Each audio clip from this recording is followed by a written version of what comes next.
Assalamualaikum warahmatullahi wabarakatuh. Innal hamdalillah nahmaduhu wa nasta'inuhu wa nastahdi wa natubu ilaih wa na'udzu billahi min syururi anfusina wa sayyiati a'malina may yahdihillahu fala mudhillalah wa may yudlil fala hadiyalah. Asyhadu an la ilaha illallah wahdahu la syarikalah wa asyhadu anna Muhammadan abduhu wa rasuluh. Allahumma sholli wa sallim wa barik ala nabiyyina Muhammadin wa ala alihi wa ashabihi wa man tabi'ahum bi ihsanin ila yaumiddin. Wa qalu subhanaka la ilma lana illa ma 'allamtana innaka antal alimul hakim. Allahumma anfa'ni bima 'allamtani wa 'allimni ma yanfa'uni warzuqni ilman yanfa'uni. Ibu bapak sekalian, para jamaah rahimakumullah, alhamdulillah senantiasa kita bersyukur kehadirat Allah Subhanahu wa taala. Hingga malam hari ini Allah Ta'ala senantiasa berkenan melimpahkan nikmat serta karunia-Nya kepada kita semuanya, sehingga malam hari ini kita masih diberi kesehatan, masih diberi kesempatan dan juga nikmat-nikmat yang lain, sehingga malam hari ini kita bisa melanjutkan kajian kita masih terkait tentang fiqhus siyam, ya, persoalan-persoalan yang terkait tentang persoalan masalah puasa. Salawat dan salam tidak lupa semoga tercurah atas Nabi Muhammad sallallahu alaihi wa alihi wasallam, yang semoga terlimpah pula kepada seluruh keluarganya dan semua umatnya yang senantiasa istiqomah dengan dinullah ini sampai hari kiamat kelak. Ibu bapak sekalian, para jamaah rahimakumullah, pada pertemuan yang telah lalu ya kita bahas tentang masalah puasa, dan kemarin kita sampaikan tentang takrif, tentang pengertian puasa, kemudian sejarah diwajibkannya puasa, kemudian keutamaan puasa, dan yang terakhir adalah faedah puasa, dan juga puasa-puasa yang disunahkan, ya, tentang puasa-puasa yang disunahkan. Al-madah ats-tsalitsah, madah materi yang ketiga adalah tentang puasa yang disunahkan, puasa yang dimakruhkan, dan puasa-puasa yang diharamkan. Kemarin kita sampai pada puasa yang disunahkan. Pertama adalah puasa Arafah, yang kedua adalah puasa Asyura, yaitu puasa pada tanggal 9 dan 10 ya pada bulan Muharram. Kemudian puasa 6 hari di bulan Syawal. Kemudian puasa pertengahan bulan, ya, puasa pada pertengahan bulan, yaitu yang sering dikenal dengan Ayyamul Bid, ya, nisful awal min syahri Sya'ban, 10 hari pertama pada bulan Sya'ban atau pertengahan pertama di bulan Sya'ban. Kemudian 10 hari pada bulan Dzulhijjah, 10 hari yang pertama, kecuali pada tanggal 10-nya, karena 10 Dzulhijjah ini termasuk hari yang diharamkan untuk berpuasa. Kemudian puasa Muharram, kemudian puasa Ayyamul Bid, ya, pertengahan bulan selama 3 hari, kemudian puasa Senin dan Kamis, kemudian puasa sehari, puasa sehari tidak, dan yang terakhir adalah puasa sunnah bagi a'zab. A'zab itu para bujang yang belum punya kemampuan untuk menikah, maka kemudian disunahkan untuk memperbanyak melaksanakan puasa. Baik, yang selanjutnya adalah ma yukrahu minas shaumi, yang dimakruhkan untuk berpuasa, atau dengan kata lain waktu-waktu yang dimakruhkan untuk berpuasa atau puasa yang dimakruhkan. Yang pertama adalah siyamu yaumi arafata. Yang pertama adalah puasa hari Arafah. Liman waqafa biha, bagi siapa saja yang sedang melaksanakan wukuf. Kemarin kita sampaikan bahwa puasa Arafah itu disunahkan. puasa yang dilakukan pada tanggal 9 ya, 9 Dzulhijjah. Ini yang dikenal dengan puasa Arafah itu disunahkan, hanya memang ini bagi orang-orang yang sedang tidak menunaikan ibadah haji. Dengan kata lain, kaum muslimin yang sedang menunaikan ibadah haji, yang pada tanggal 9 ini sedang menunaikan wukuf di padang Arafah, maka puasa pada tanggal 9 Dzulhijjah bagi kaum muslimin yang sedang wukuf di Arafah, maka ini termasuk dimakruhkan. Tidak sampai pada derajat haram, tetapi dimakruhkan. Linahyihi sallallahu alaihi wasallam an shaumi yaumin arafata liman bi arafata. Karena Nabi sallallahu alaihi wasallam disebutkan dalam hadis yang sahih, diriwayatkan oleh Imam Ahmad. Beliau meriwayatkan bahwa Nabi sallallahu alaihi wasallam melarang puasa Arafah bagi orang-orang yang sedang wukuf di padang Arafah. Jadi kaum muslimin yang sedang wukuf di Arafah, dan itu termasuk puncak haji. Puncak ibadah haji itu adalah wukuf di Arafah. Bahkan tidak sedikit di antara para ulama yang mengatakan bahwa haji itu adalah Arafah.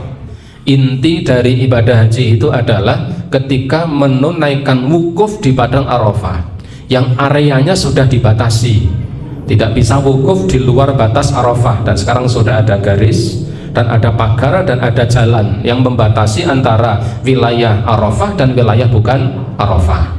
Maka ketika kaum muslimin sedang wukuf di Arafah kemudian melaksanakan puasa, ini hukumnya adalah makruh, dianjurkan untuk tidak berpuasa. Kemudian yang kedua, siyamu yaumil jum'ati munfaridan. Yang kedua termasuk yang dimakruhkan adalah menyengaja berpuasa khusus di hari Jumat munfaridan, sendirian. Artinya menyengaja untuk khusus melaksanakan puasa di hari Jumat, khusus melaksanakan puasa di hari Jumat. Liqaulihi sallallahu alaihi wasallam, berdasarkan sabda Nabi sallallahu alaihi wasallam, beliau mengatakan, inna yaumal jumu'ati idakum. Sesungguhnya hari Jumat itu adalah hari raya kalian, hari raya kalian. Maka kalau di Al-Mantar hari Jumat biasanya ramai, ya. Masaknya lebih pagi. Ya, hari Jumat kemarin masaknya lebih pagi, ya, lebih pagi sudah siap-siap. Jam 9 saya kesini sudah diberi bubur kacang hijau. Kata Nabi begitu, inna yaumal jumu'ati idakum. Hari Jumat itu adalah hari raya kalian. Fala tasumuhu. Coba kita lihat. Maka kalian jangan berpuasa padanya. Mengkhususkan hari Jumat untuk berpuasa. Illa antasumu qablahu au ba'dahu, kecuali kalian melaksanakan puasa di hari Jumat itu karena ada kaitan hari sebelumnya atau kaitan hari setelahnya. Kecuali kalian berpuasa karena ada kaitan hari sebelumnya atau hari setelahnya. Misalnya hari Jumat jatuh pada tanggal 14 pada hitungan bulan Komariah, sementara ada satu sunnah puasa tanggal 13, 14 dan 15. Kebetulan tanggal 13-nya jatuh di hari Kamis, tanggal 14-nya otomatis di hari Jumat, tanggal 15-nya di hari Sabtu. Maka puasa hari Jumat tidak mengapa. Kenapa? Karena ada kaitan dengan puasa di hari sebelumnya dan di hari setelahnya. Tetapi kalau seseorang itu hanya munfarid, menyengaja di hari Jumat itu untuk berpuasa, tidak ada kaitan dengan yang lain, tidak ada kaitan dengan syariat yang lain, maka tidak diperbolehkan, kecuali ada kaitannya. Contoh tadi berkaitan dengan jatuhnya di puasa Ayyamul Bid misalnya, atau jatuh pada hari misalnya hari Arafah, ya, hari Arafah jatuhnya di hari Jumat, tidak mengapa. Ya, karena memang itu karena Arafahnya, bukan karena Jumatnya. Atau karena hari Jumat itu jatuh pada putaran puasa Daud. Misalnya hari Rabunya dia berpuasa, Senin puasa Daud, Selasanya tidak berpuasa. Hari Rabu kemudian berpuasa, hari Kamis tidak berpuasa, hari Jumatnya kemudian berpuasa. Ini baru yang boleh. Tetapi ketika menyengaja khusus berpuasa di hari Jumat, itu yang kata Nabi, fala tasumuhu, kamu jangan berpuasa pada hari itu. Ini yang kedua.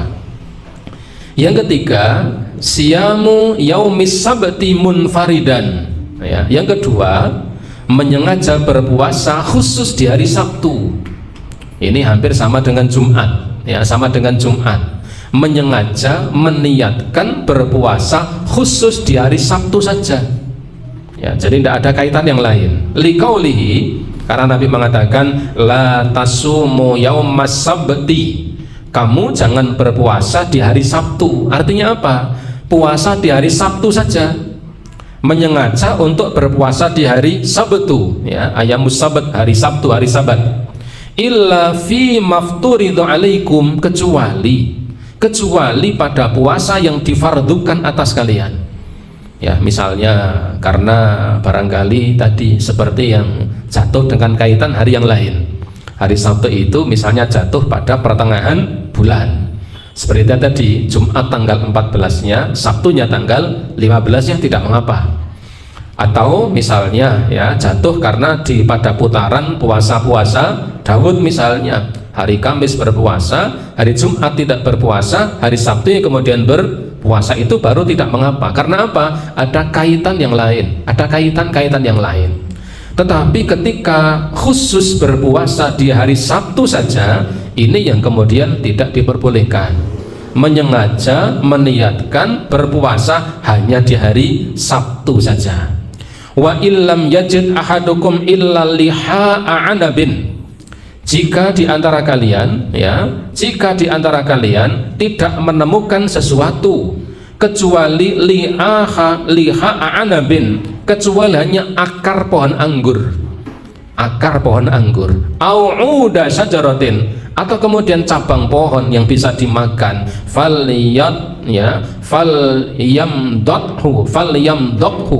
falyat ma'ahu, ini mestinya ada mimnya ini, maka makanlah oleh kalian. Nabi mengatakan kalian jangan berpuasa di hari Sabtu kecuali karena memang ada kaitan yang lain yang kalian difardukan untuknya. Kalau kemudian hari Sabtu kamu tidak mendapati apapun kecuali hanya akar pohon anggur atau hanya cabang-cabang pohon yang bisa dimakan, ya cabang pohon itu kan barangkali karena masih lunak. Kalau tidak ada makanan kecuali hanya itu, maka kamu makanlah, jangan berpuasa di hari Sabtu. Sabtu jangan berpuasa. Kalau toh kamu tidak punya makanan kecuali hanya mendapatkan akar pohon, makan saja.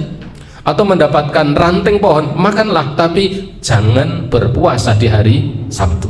Itu wasiat Nabi SAW tentang larangan berpuasa di hari Sabtu yang munfaridan, hanya Sabtu tok saja tanpa ada kaitan yang lain.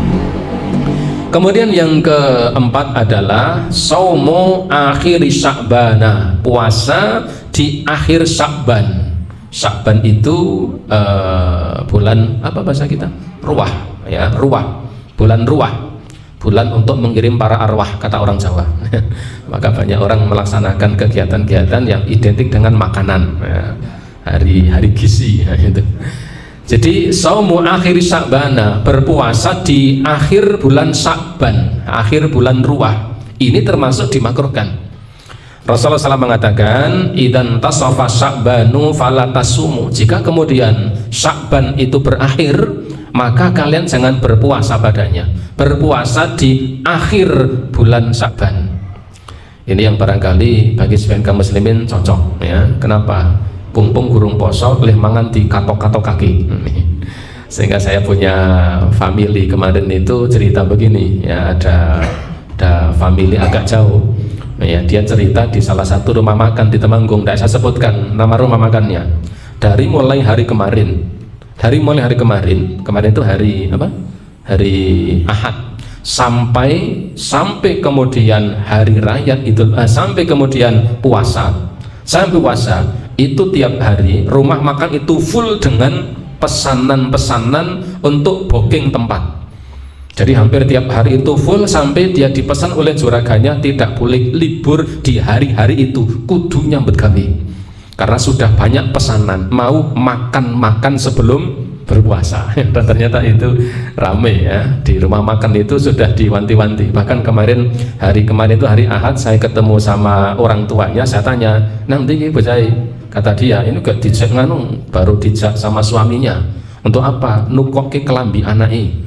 Loh kok ora sesuk-sesuk nek poso? Karena dari hari itu sampai puasa, sampai pertengahan puasa tidak boleh izin. Khususnya hari itu sampai akhir Sya'ban itu pesanan full dari pagi sampai malam. Ada yang pesannya pagi, ada yang siang, ada yang sore, ada yang malam. Full pesanan orang mau makan-makan sebelum berpuasa. Nah ini yang cocok yang begitu. Ini karena tidak boleh puasa di akhir bulan Sya'ban. Sebagian ulama mengatakan karena itu hari yang meragukan. Hari yang meragukan apakah sudah jatuh tanggal 1 atau tidak. Tanbih beliau ya Syekh Abu Bakar Jabir Al-Jazairi rahimahullah memberikan satu peringatan, al-karahatu fi siyami hadil ayyami karahatu tanzih. Kemakruhan ya, kemakruhan puasa pada 4 hari ini. Pada 4 hari ini yang pertama adalah ya hari Arafah bagi yang sedang haji. Kemudian dimakruhkannya puasa di hari Jumat secara mandiri, kemudian puasa hari Sabtu tok, dan di akhir Sya'ban. Ini kemakruhan ini adalah karahatut tanzih. Kemakruhannya adalah untuk berjaga-jaga. Artinya sifatnya ini adalah sebuah ihtiyat, langkah kehati-hatian, bukan makruh yang sampai pada tingkatan haram. Jadi bukan makruh sampai pada tingkatan haram terkait puasa Arafah bagi yang sedang wukuf, kemudian hari Jumat, kemudian hari Sabtu, dan di akhir Sya'ban. Ini kemakruhannya itu makruh tanzih. Dalam rangka apa? Untuk menjaga kehormatan agamanya. Wa ma yali karahatu tahrim. Adapun yang berikut ini adalah kemakruhannya karahatu tahrim. Kemakruhannya sampai pada tingkatan seperti diharamkan. Jadi yang berikut ini, jadi ada yang makruh itu terbagi jadi 2. Ada makruh yang sifatnya tanzih, yang sangat utama jika kemudian ditinggalkan. Tetapi makruh yang sebenarnya itu makruh yang sebisa mungkin untuk ditinggalkan. Karena beli istilahkan dengan karahatut tahrim, kemakruhan yang sampai pada level diharamkannya. Wahwa, dan itu adalah yang pertama adalah al-wasalu au al-wisalu. Yang pertama adalah puasa bersambung, yang sering ulama sebutkan dengan istilah puasa wisol. Puasa wisol. Apa puasa wisol itu? Wahuwa muwasilatu sauma yaumaini fa aktsar bila iftarin, yaitu seseorang yang menyambung puasanya.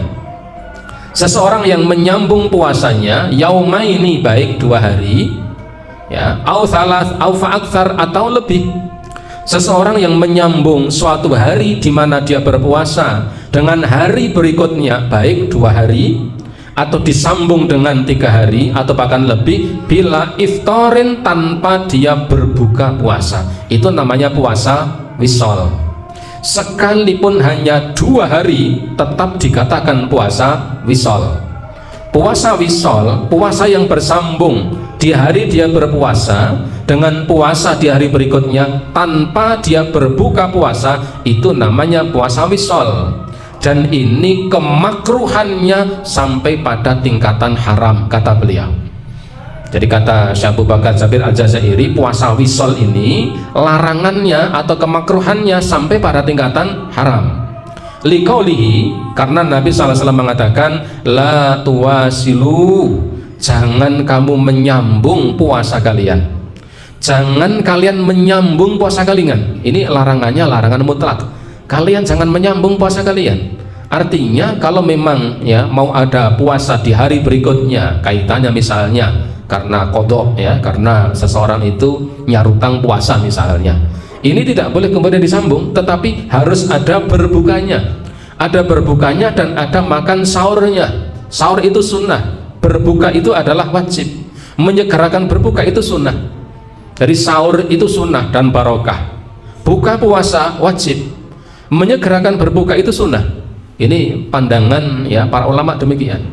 Jadi kalau sahur itu kedudukannya memang sunnah. Tasaharu fa inna fis sahuri barokah. Makan sahurlah kalian karena ada barokah pada sahur kalian. Sedangkan iftar, berbuka puasa, itu wajib hukumnya. Hukumnya wajib. Menyegerakan berbuka hukumnya sunnah jika memang waktu berbukanya sudah masuk. Jangan kemudian menyegerakan berbuka itu kemudian urung mangsane buka kemudian sudah berbuka. Ini tidak demikian, karena kembali pada kaidah puasa. Puasa itu adalah menahan makan dan minum dan segala sesuatu yang membatalkannya dari terbit fajar sampai terbenam matahari. Dan itu sudah ada jadwal imsakiyahnya ya. Kemarin kebetulan saya di BHRD, Badan Hisab Rukyat Daerah Kabupaten Temanggung, yang melibatkan semua elemen dan ormas, sudah membuat jadwal imsakiyah. Kemudian karena kebetulan kalau di Muhammadiyah itu ada hasil Munas Tarjih tahun 2021 kaitannya tentang kriteria waktu subuh yang kemudian mundur ya dari waktu yang semestinya, yang biasanya ada itu mundur sebanyak 8 menit. Maka kemudian kemarin sudah saya buatkan mengkomparasi antara jadwal imsakiyah yang diterbitkan BHR di Temanggung dengan hasil Munas Tarjih tersebut, dengan satu ketetapan untuk selain waktu subuh kita samakan dengan jadwal yang berlaku di Kabupaten Temanggung. Karena Kabupaten Temanggung itu agak lucu wilayahnya. Temanggung itu memanjang dari timur sampai barat, jadi tidak gerembel, jadi ndowo ya, Preson Ndowo ya. Yang ndowonya itu wilayah Prinsurat itu hampir sama dengan wilayah Semarang. Sementara wilayah terbarat itu Wates. Wates itu sudah identik dengan Wonosobo. Waktunya sudah waktu Wonosobo. Maka kalau mau dibuat waktu yang pas, sebenarnya ada 2 waktu di Temanggung itu, karena memang caranya memanjang. Tetapi kemudian ditentukan dengan satu titik markas untuk penentuan waktu itu, sehingga untuk waktu maghrib wilayah timur diberi ihtiyat 3 menit, wilayah barat diberi ihtiyat 1 menit untuk waktu maghribnya. Waktu subuhnya wilayah Temanggung terbarat itu diberi ya ihtiyat waktu yaitu sebanyak 4 menit, yang paling timur itu 1 menit. Jadi untuk menggabungkan supaya dalam wilayatul hukmi ada satu wilayah. Nah, kemarin sudah kita terbitkan jadwal imsakiyah yang di Persyarikatan Muhammadiyah dengan komparasi itu, dan sudah saya share ke Lazis, ke Rumah Sakit PKU, ke BTM ya, BTM Surya Amanah yang biasanya mencetak ya jadwal imsakiyah tersebut. Jadi yang dimaksud dengan mensegerakan berbuka ya kalau waktunya sudah masuk, belum masuk ya tidak boleh. Kan sunnah menyegerakan jung golek-golek pumpung urung mancing. Nah, ini tidak diperbolehkan. Ini puasa wisal. Yang berikutnya yang kedua dan seterusnya. Baik, Ibu Bapak sekalian, kita lanjutkan. Yang kedua, puasa makruh yang sampai pada tingkatan haram. Ini adalah yang kedua, shaumu yaumus syak. Puasa di hari yang diragukan. Puasa di hari yang diragukan. Wahuwa yaumus salasina min sya'bana, yaitu puasa pada tanggal ke-30 atau hari yang ke-30 min sya'bana dari bulan Sya'ban. Liqauli sallallahu alaihi wasallam, berdasarkan sabda Nabi sallallahu alaihi wasallam, man shoma yaumas syakki, barang siapa yang berpuasa di hari yang diragukan, faqad asa Abul Qasimi, berarti dia telah bermaksiat kepada Abul Qasim. Abul Qasim itu kunyahnya Rasulullah SAW ya, Rasulullah itu punya kunyah yaitu Abul Qasim, karena salah satu di antara putra Nabi yang laki-laki namanya adalah Qasim, yang meninggal ketika usia masih anak-anak ya. Ada 3 putra Nabi, ada Qasim, ada Abdullah dan ada Ibrahim. Ketiga-tiganya meninggal ketika usianya masih bayi, masih anak-anak. Lah Nabi mengatakan, siapa yang berpuasa di hari yang ke-30, yaitu hari yang diragukan, faqad asa Abul Qasimi, berarti dia telah bermaksiat kepada Abul Qasim, kepadaku, kepada Nabi Shallallahu Alaihi Wasallam. Ibu bapak, terkait yang nomor 2 ini, untuk sekarang ini ya sudah tertolong dengan peran teknologi, yaitu teknologi ilmu hisab untuk melakukan penghitungan hari dengan metode dan alat, dan itu akurasinya lumayan tepat. Akurasi perhitungan, termasuk sekarang ini kita melaksanakan sholat fardu itu lebih dengan menggunakan jam ya, jam. Karena apa? Akurasinya tepat ya, jadi ketepatannya itu di atas 90%. Bahkan ada satu aplikasi namanya Xclip. Xclip itu satu aplikasi ya, berbahasa Inggris, itu bisa untuk melihat, untuk memperkirakan tentang datangnya atau terjadinya gerhana matahari dan bulan sampai 100 tahun yang akan datang. Dan itu akurasinya bagus, akurasinya 90 sekian persen akurasinya. Bahkan hitungannya sudah dengan hitungan tepat ya, perputaran dari satu wilayah ke wilayah yang lain. Satu contoh misalnya gerhana bulan yang terjadi di wilayah Jawa misalnya, yang itu akan berputar, artinya apa? Di wilayah bagian timur Jawa misalnya, Jawa Timur, kabupaten mana paling timur? Kabupaten Jawa Timur, provinsi Jawa Timur paling timur mana? Banyuwangi ya? Banyuwangi misalnya. Kemudian gerhana rembulan di Banyuwangi, wilayah Banyuwangi itu mulai jam sekian sampai jam sekian, bergeser ke wilayah Jember, terus sampai ke Jawa Tengah saja. Dari wilayah Sragen, kemudian Solo, kemudian Temanggung, kemudian ke baratnya, itu akurasinya tepat, mulai jam sekian sampai jam sekian. Itu dengan aplikasi namanya Xclip, dan itu bisa untuk memperkirakan terjadinya gerhana matahari dan gerhana bulan sampai 100 tahun yang akan datang. Jadi teknologi itu luar biasa. Dan satu hal yang harus kita pahami bahwa Islam itu sangat menjunjung tinggi ilmu. Islam itu sangat menjunjung tinggi ilmu, baik ilmu agama maupun perangkat-perangkat ilmu lain yang bisa membantu seseorang dalam penyempurnaan melaksanakan sebuah syariat. Nah, artinya hari yang ke-30 bulan Sya'ban ini ya, dengan teknologi dan ilmu, perangkat ilmu sehari sudah cukup membantu bahwa hari ini tanggal sekian, hari ini tanggal sekian, ini dengan hitungan ilmu falak yang kemudian diperkuat, dilengkapi dengan peralatan-peralatan teknologi modern, ini sudah bisa cukup membantu. Kemudian yang ketiga adalah shaumud dahri, puasa sepanjang tahun ya, puasa sepanjang tahun. Kalau puasa wisal itu puasa yang bersambung, jadi hari ini berpuasa, kemudian besok berpuasa, kemudian puasa hari ini disambung dengan puasa besok tanpa berbuka dan makan sahur, itu namanya puasa wisal. Kalau puasa dahri itu puasa sepanjang tahun, sekalipun ya barangkali dengan buka puasa dan juga dengan sahur, tapi sepanjang tahun.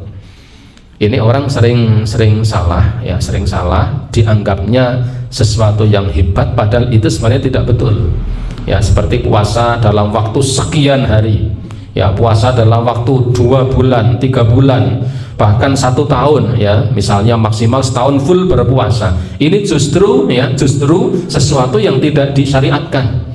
Sekalipun barangkali dalam kacamata manusia secara awam, kacamata awam, orang yang mampu berpuasa 1 tahun penuh bahkan mungkin dikatakan hebat, tetapi ini justru menyalahi syariat yang ditetapkan di dalam Islam.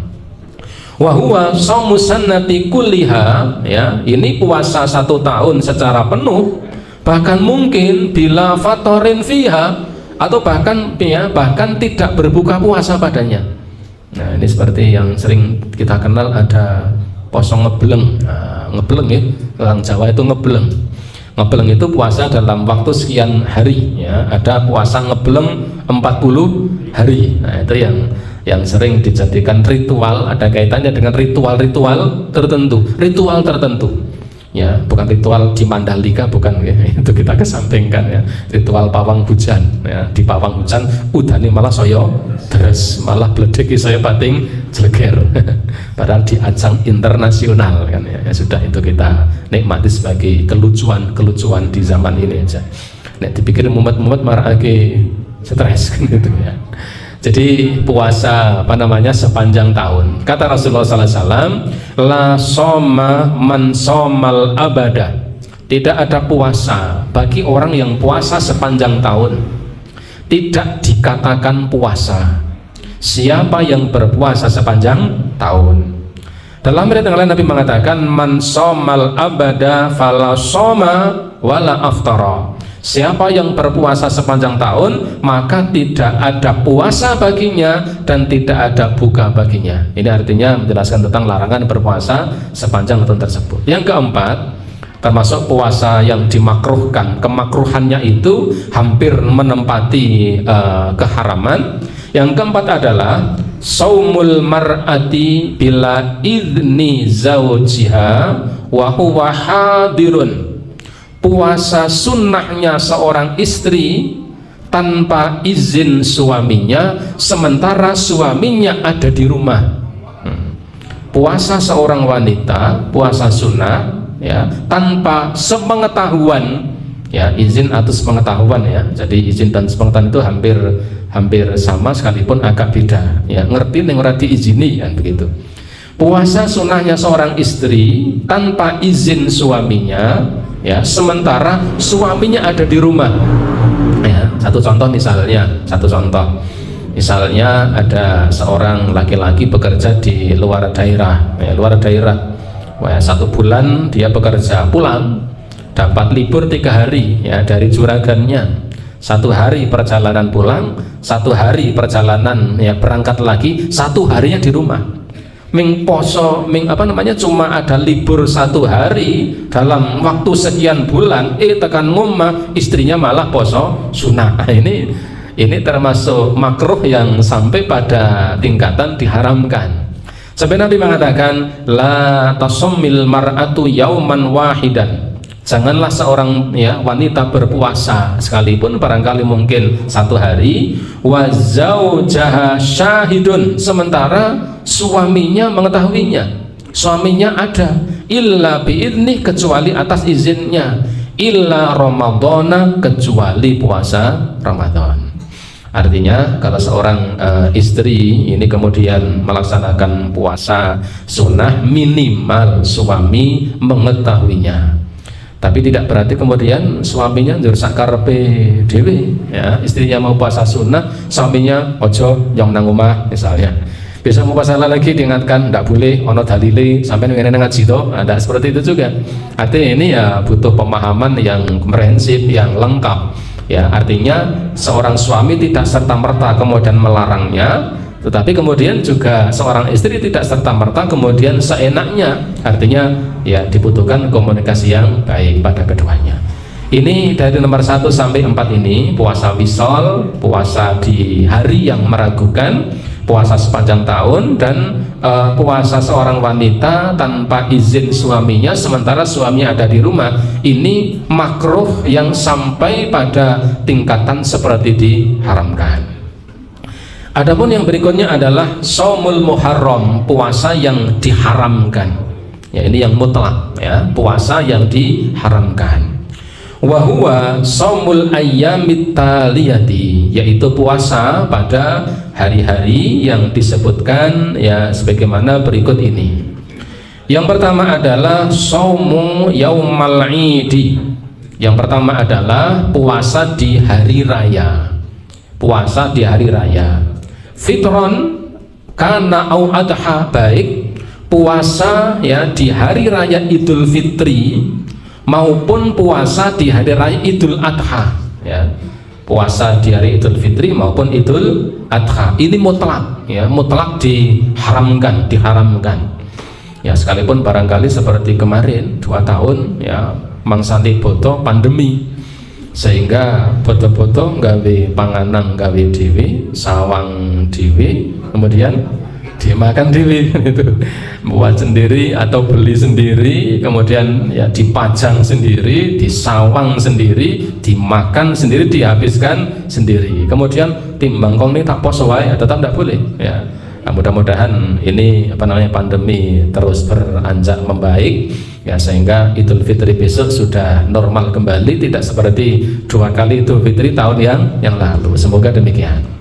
Maka puasa di hari raya baik Idul Fitri maupun Idul Adha, dua-duanya haram. Sekalipun tadi ya termasuk puasa sunnah itu kan puasa di 10 hari pertama bulan Dzulhijjah, kecuali di tanggal 10 Dzulhijjahnya.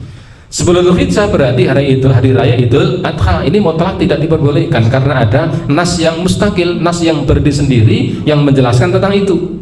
Liqauli Umar radhiyallahu anhu, berdasarkan ya, yaitu perkataan Umar radhiyallahu anhu, beliau mengatakan hadani yaumani naha Rasulullah sallallahu alaihi wasallam an saumihima.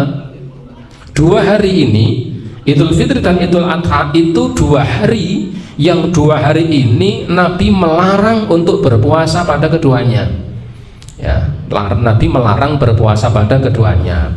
Yauma fitrikum wa min saumikum, yaitu ya hari Idul Fitri kalian dari puasa kalian, wal yaumul ladzi ta'kuluna fihi min nusukikum, dan hari di mana kalian perlu untuk memakan kurban-kurban kalian, memakan ya daging dari hewan kurban kalian.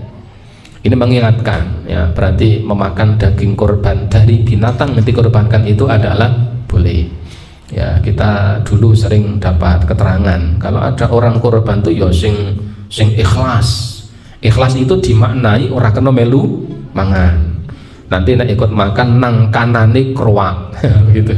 Jadi kalau kurban kambing nanti ikut makan daging kurbannya, besok di sana itu kambingnya jadi kroak, ya tidak utuh karena ada bagian yang dimakan.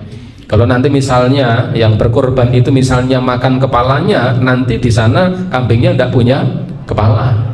Lek ditunggangi rano sing digojeki, nah itu kan bayangannya kan seperti naik sepeda balap kan, ya. Jadi stangnya itu kayak apa namanya, tanduknya seperti itu. Jadi ini puasa 2 hari yang tidak diperbolehkan. Yang kedua adalah ayyamut tasriqi thalathah, yaitu hari-hari tasrik yang 3 hari. Hari-hari tasrik yang ada 3 hari, ya, yaitu tatkala arsala Rasulullah SAW so'ikan yasihu fi minna, yaitu ketika Nabi SAW mengutus utusan. Nabi mengutus utusan so'ikan, yang diutus oleh Nabi untuk meneriakkan yasihu dengan suara yang keras fi minna, yaitu di Minna. Kalimat di Minna itu identik pada hari-hari tanggal 10 Dzulhijjah dan juga kemudian hari Tasyrik tanggal 11, 12 dan 13. Ya, 11, 12 dan 13. Nabi SAW mengutus seseorang untuk memberikan pengumuman dengan suara yang keras di Mina. Ketika di Mina, apa suara yang pengumuman yang diperintahkan Nabi untuk disampaikan dengan suara keras itu? Allah tasumu, kalian jangan berpuasa. Jadi utusan Nabi itu untuk mengumumkan, kalian jangan berpuasa, la tasumu hadhil ayyama, kalian jangan berpuasa di hari-hari ini. Fa innaha ayyamun akli, ayyamu akli wasyurbi wa bi'alin, karena hari-hari ini adalah hari-hari untuk makan, hari-hari untuk minum, hari-hari untuk makan, hari-hari untuk minum, wabi'alin, dan hari-hari untuk para suami. Nah, ada istilah begitu, wabi'alin, hari-hari untuk para suami, juga untuk istri juga. Nah, kemudian, oh, berarti istri tidak punya hari ini? Ya, enggak. Ini kan artinya apa? Hari-hari ini tidak diperintahkan atau bahkan tidak boleh untuk melaksanakan puasa, karena memang hari-hari tasyrik itu adalah termasuk bagian dari hari raya Idul Adha. Hari Idul Adha kenapa? Karena hari untuk makan. Lazimnya apa? Lazimnya adalah tanggal 10 Dzulhijjah itu penyembelihan binatang kurban, yang kemungkinannya tidak akan habis di waktu zaman Nabi itu. Zaman Nabi kemungkinan besar tidak habis, sembelihan kurban itu dimakan pada 1 hari itu. Sehingga apa? Kemungkinan besar ya daging itu masih tersisa, sehingga tidak habis pula di tanggal 11-nya, atau bahkan tidak habis juga di tanggal 12-nya, atau tidak habis juga di tanggal 13-nya. Tetapi kita tidak boleh juga mengatakan, wah nah sekarang kan ono kulkas, tanggal 10 esok disimpel, 11, 12, 13 berpuasa. Tidak begitu. Dalam kaidah usul fikih itu al-ibrah bi umumil alfat la bi khususil asbab. Sebuah ibrah, sebuah pelajaran itu diambil dari keumuman lafal, bukan karena sebabnya. Artinya apa? Kalau sebab itu barangkali hilang, dulu kan tidak habis 11, 12, 13. Sekarang kalau tidak habis kan bisa disimpan di dalam kulkas. Ketika sebab itu tidak ada, bukan berarti hukum itu menjadi hilang. Karena al-ibrah bi umumil alfat la bi khususil asbab. Sebuah ibrah, sebuah ilmu, sebuah hukum pembelajaran itu diambil karena keumuman lafal, bukan karena kekhususan sebab. Jadi hari tasyrik itu sekalipun sekarang sudah ada kulkas, ada freezer untuk menyimpan daging, tetap hari-hari yang tidak boleh untuk berpuasa. Berarti ada 5 hari yang mutlak. Yang pertama adalah ya tadi Idul Fitri dan Idul Adha. Yang kedua adalah tambah 3 hari di hari tasyrik. 5 hari ini mutlak tidak boleh untuk melaksanakan puasa. Hari-hari yang ditentukan tidak boleh adalah 5 hari itu. Yang ketiga adalah ayyamul haidi wan nifasi, hari-hari ketika seorang menjalani haid dan ketika menjalani nifas. Nah, ini karena ada sebabnya. Kalau yang tadi 5 itu kan mutlak, Idul Fitri, Idul Adha, dan 3 hari tasyrik. Yang ketiga ini adalah hari-hari ketika wanita mendapati haid dan mendapati nifas. Karena al-ijma'u ala fasati saumil haidi wan nufasai, karena para ulama bersepakat tentang rusaknya puasa yang dilakukan oleh seorang wanita jika ia dalam keadaan haid ataupun dalam keadaan nifas. Nifas itu adalah waktu-waktu di mana seorang wanita mengeluarkan darah karena prosesi kelahiran. Baik darah itu keluar sebelum lahir, sebelum kelahiran seorang anak, tetapi diikuti dengan rasa sakit dan diikuti dengan lahirnya anak. Jika tidak diikuti rasa sakit dan tidak diikuti dengan kelahiran, itu bukan nifas namanya. Bukan nifas namanya. Misalnya hari Senin seorang wanita mengeluarkan darah, hamilnya sudah 9 bulan, ya bahkan 19-10 hari misalnya. Tanggal 1 itu keluar darah, disertai rasa sakit, tapi tidak jadi lahir. Hari atau tanggal 2, tanggal 3, tanggal 4 misalnya kembali semula, itu bukan nifas namanya. Nifas itu darah yang keluar karena prosesi kelahiran, diikuti dengan rasa sakit dan juga diikuti dengan lahirnya anak. Itu namanya darah nifas. Batas minimalnya tidak ada. Ada yang seminggu, ada yang 10 hari, ada yang 15 hari. Selama darah itu masih keluar, maka seorang wanita tidak berkewajiban beribadah yang dipersyaratkan harus suci. Tidak ada sholat, tidak ada puasa dan sebagainya. Tetapi ketika kemudian darah itu tetap berlangsung sampai lebih dari 40 hari, lebih dari 40 hari, jumhur ulama berpendapat kalau sudah melebihi dari 40 hari sudah tidak dihitung sebagai nifas. Kenapa? Ihtiyaton, sebagai langkah kehati-hatian supaya tidak banyak ibadah yang ditinggalkannya. Jadi kalau sudah melampaui 40 hari. Tapi kalau belum 40 hari sudah selesai, berarti ya sudah selesai nifasnya. Liqauli sallallahu alaihi wasallam, sebagaimana sabda Nabi sallallahu alaihi wasallam, dia mengatakan alaisat idha hadat lam tasil wa lam tasum. Bukankah seorang wanita itu ketika dia haid, bukankah ia tidak sholat dan tidak berpuasa? Fadzalika, itulah min nuqsani diniha, itulah bukti kekurangan agamanya, lain riwayat, dan kurangnya akal mereka. Nah, itu jadi wanita itu kalau tenang kata Nabi, akalnya kurang, agamanya ra genep, atau akalnya ra genep, agamanya kurang, itu hampir sama. Kenapa agamanya tidak lengkap? Karena ada waktu yang dia tidak bisa melaksanakan ibadah sebagaimana layaknya kaum laki-laki.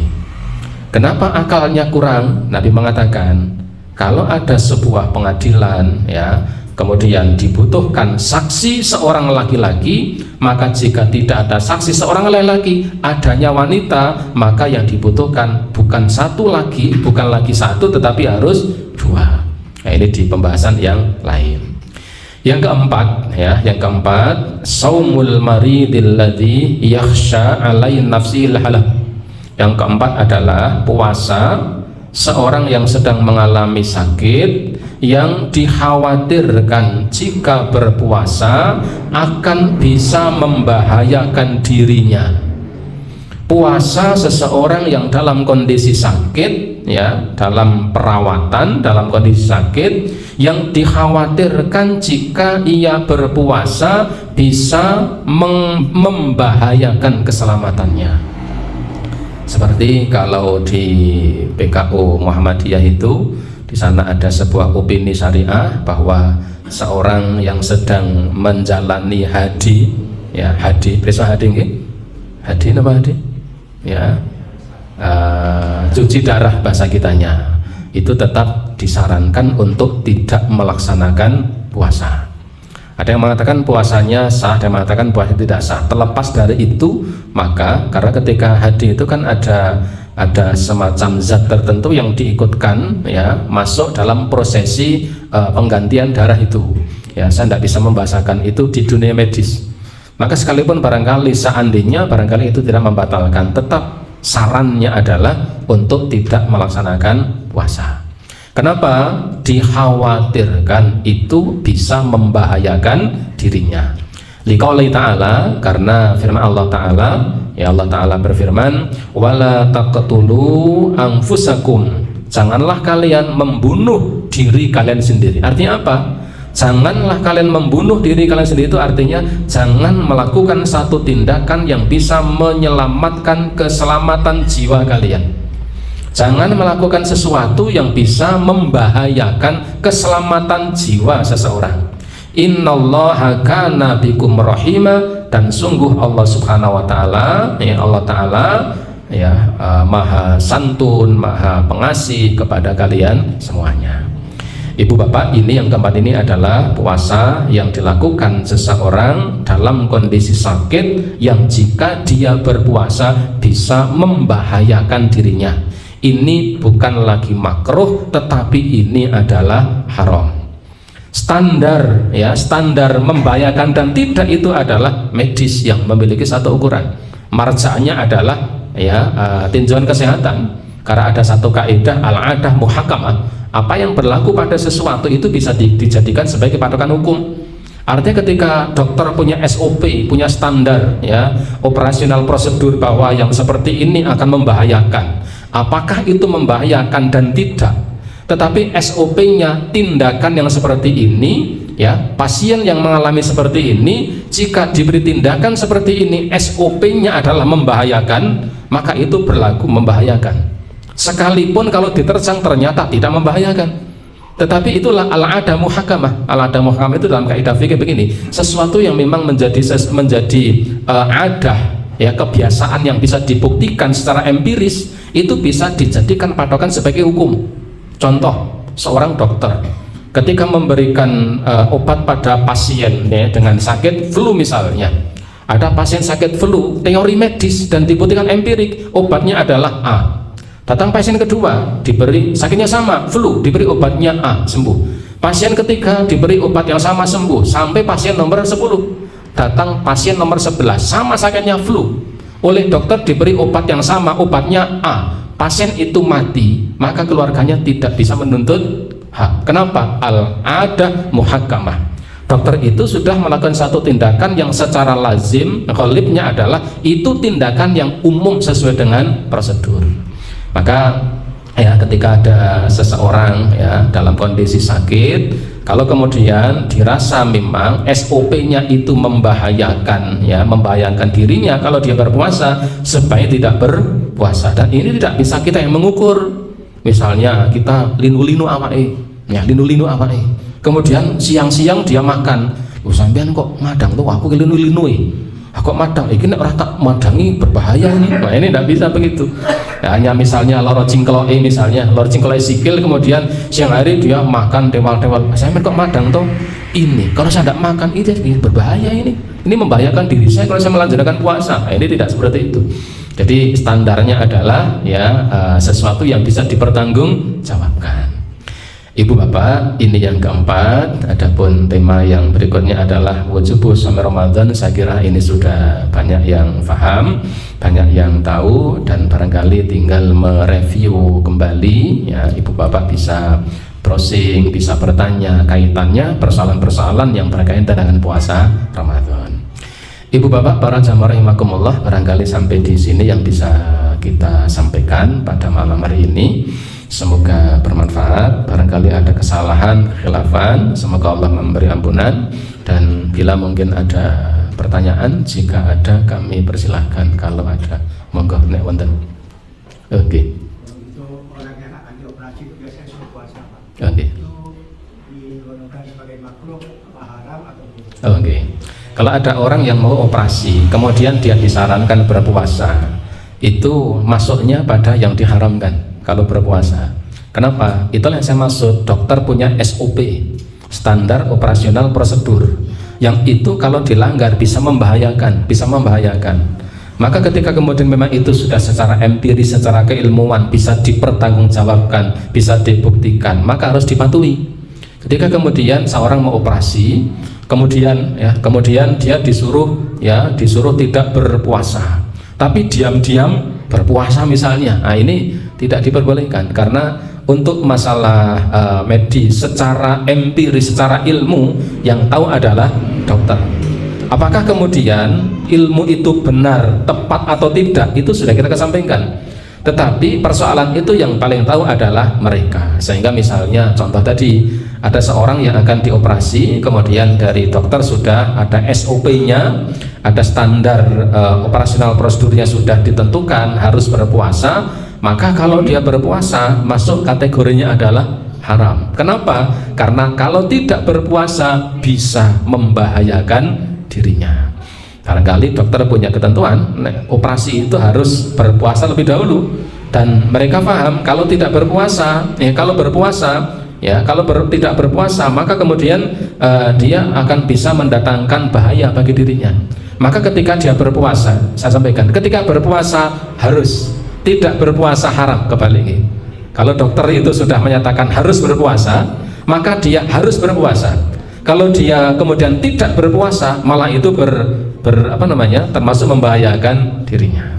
Itu kebalik, mohon maaf tadi. Maksud saya yang kebalik tadi, ya. Itu ya harus diikuti, ya. Kalau kemudian dia tidak berpuasa, justru akan membahayakan dirinya. Berpuasa sebelum dioperasi harus, maksudnya bukan haram, harus. Karena itu sudah dengan tadi kaidah al-adah muhakkamah. Sesuatu yang memang menjadi ketetapan kebiasaan itu bisa dijadikan sebagai patokan hukum. Ibu bapak, barangkali ini yang bisa kita sampaikan, semoga bermanfaat. Ya, saya cukupkan dengan subhanakallahumma wa bihamdika asyhadu an la ilaha illa anta astaghfiruka wa atubu ilaik. Wassalamualaikum warahmatullahi wabarakatuh.